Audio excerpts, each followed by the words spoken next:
तो अभी जिस लीडर का डेथ की खबरें पूरे न्यूज चैनल में चल रही हैं, उस लीडर के बारे में क्या आपको पता है?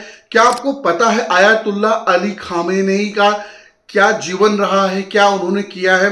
दोस्तों, ईरान के सुप्रीम लीडर में से एक माने जाते हैं अली खामेनेई। इनका जन्म 1939 में ईरान के मसद शहर में हुआ था।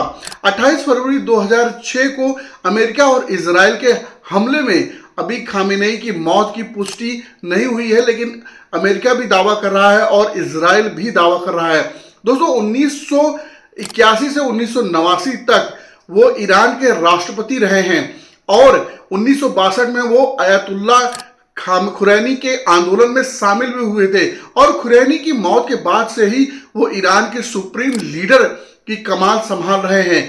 और ईरान की सत्ता में सुप्रीम लीडर का पद सबसे सर्वोच्च पद माना जाता है और वहां के राष्ट्रपति सबका पद सबसे बड़ा पद होता है।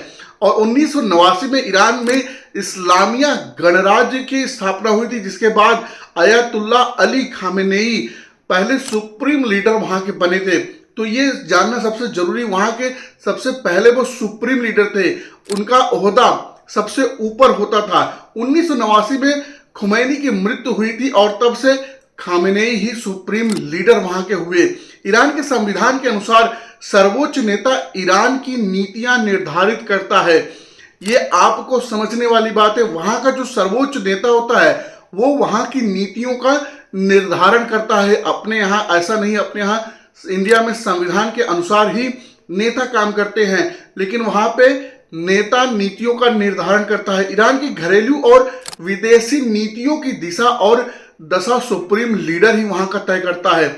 सोचने वाली बात है कि जो वहां का लीडर है वो सबसे सुप्रीम माना जाता है, उसके अंदर ही सुप्रीम पावर होती है। और ऐसे में अगर किसी देश के द्वारा वहां उसकी हत्या कर दी जाए तो आप सोचिए वहां पे कैसा माहौल होगा और उसका रिपरकशन, उसका जो परिणाम है अभी दुनिया में देखने को मिल रहा है। वहां तब से खामेनेई सुप्रीम लीडर वहां के बनकर के उभरे। सुप्रीम लीडर ही सशस्त्र बलों यानी कमांडर इन चीफ भी होता है और खुफिया और सुरक्षा अभियानों को भी वही कंट्रोल करता है। यानी सुप्रीम लीडर के पास वो सारी शक्तियां होती हैं जो किसी भी देश के संविधान के अंदर होती है। सुप्रीम लीडर के पास न्यायपालिका, स्टेट, रेडियो और टेलीविजन नेटवर्क के नेताओं और इस्लामिक रिवॉल्यूशनरी गार्ड फोर्स के सर्वोच्च कमांडर को भी नियुक्त और बर्खास्त करने की शक्तियां उसके अंदर होती हैं।